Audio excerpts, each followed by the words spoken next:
பற்றிய கூடுதல் விவரங்களை பதிவு பண்ணலாம்.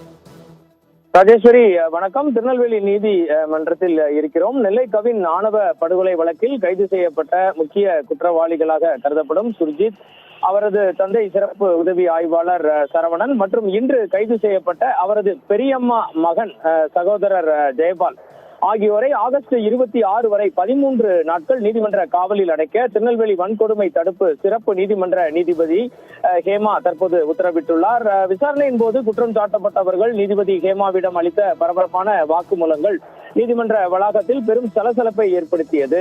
கவின் கொலை வழக்கில் சிபிசிஐடி போலீசாரால் கைது செய்யப்பட்ட சுர்ஜித் மற்றும் அவரது தந்தை SI சரவணன் ஆகியோரின் 2 நாள் சிபிசிஐடி காவல் இன்றுடன் முடிவடைந்தது.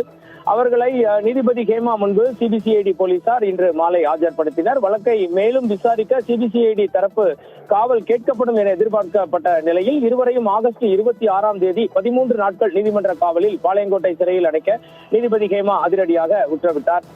கூண்டில் ஏற்றப்பட்ட முக்கிய குற்றவாளியான சுர்ஜித் நீதிபதியிடம் நேரடியான பரபரப்பான குற்றச்சாட்டுகளை நீதிமன்றத்தில் முன்வைத்தார். எனது சுண்டு விரலில் அடிபட்டுள்ளது, ஆனால் மருத்துவமனைக்கு அழைத்துச் சென்று எக்ஸ்ரே எடுக்க சிபிசிஐடி போலீசார் அனுமதிக்கவில்லை. மேலும் டிஎஸ்பி மற்றும் இன்ஸ்பெக்டர், சிபிசிஐடி டிஎஸ்பி மற்றும் இன்ஸ்பெக்டர் இருவரும் என்னை அடிக்கவில்லை, ஆனால் கடுமையாக மிரட்டினார்கள். நாங்கள் சொல்வதுபடிதான் நடந்து கொள்ள வேண்டும், இல்லை என்றால் உன்னுடைய உறவினர்களையும் உன் தந்தையாரை போல சிறையில் அடைத்து விடுவோம் என மிரட்டல் விடுத்தார்கள் என அவர் முறையிட்டது நீதிமன்றத்தில் மிகப்பெரிய சலசலப்பை ஏற்படுத்தியது. அவரை தொடர்ந்து பேசிய அவரது தந்தை SI சரவணன் நீதி அரசர் ஹேமாவிடம் 2 நாட்கள் என்னை சிபிசிஐடி காவலில் எடுத்தார்கள், ஆனால் என்னிடம் 2 நிமிடங்கள் மட்டுமே விசாரணை நடத்தினார்கள், எந்த வாக்குமூலமும் என்னிடம் இருந்து எழுதி வாங்கவில்லை, நான் எதிலும் கையெழுத்து போடவில்லை என்று கூறினார்.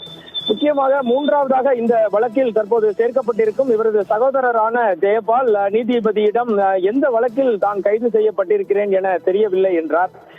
பின்னர் அவரிடம் நீதிபதி ஹேமா ஜெயபாலை அருகில் அழைத்து கவின் கொலை தொடர்பாக சரவணன் மற்றும் சுர்ஜித் எந்த வழக்கில் கைது செய்யப்பட்டுள்ளார்களோ அதே வழக்கில் தான் உங்களையும் கைது செய்துள்ளார்கள் என தெளிவாக விளக்கினார் நீதிபதி ஹேமா. 3 பேரின் முறையீடுகளையும் கேட்டறிந்த நீதிபதி ஹேமா தன் அருகில் அழைத்து அவர்கள் கூறிய வாக்குமூலங்களை தானே நேரடியாக எழுதி பதிவு செய்து கொண்டார். இதனைத் தொடர்ந்து 3 குற்றவாளிகளையும் வரும் ஆகஸ்ட் 26ஆம் தேதி வரை, குற்றவாளிகள் அல்ல குற்றம் சுமத்தப்பட்டிருக்கும் 3 பேரையும் ஆகஸ்ட் 26ஆம் தேதி வரை நீதிமன்ற காவலில் அடைக்க நீதிபதி உத்தரவிட்டார். இதை அடுத்து சுர்ஜித் மற்றும் சரவணன், ஜெயபால் ஆகிய 3 பேரும் ஒரே வாகனத்தில் பாளையங்கோட்டை மத்திய சிறைச்சாலைக்கு அழைத்து செல்லப்பட்டனர். 2 நாட்கள் சிபிசிஐடி காவல் நடந்து முடிந்து விசாரணைகள் முடிந்த நிலையில் தற்போது இந்த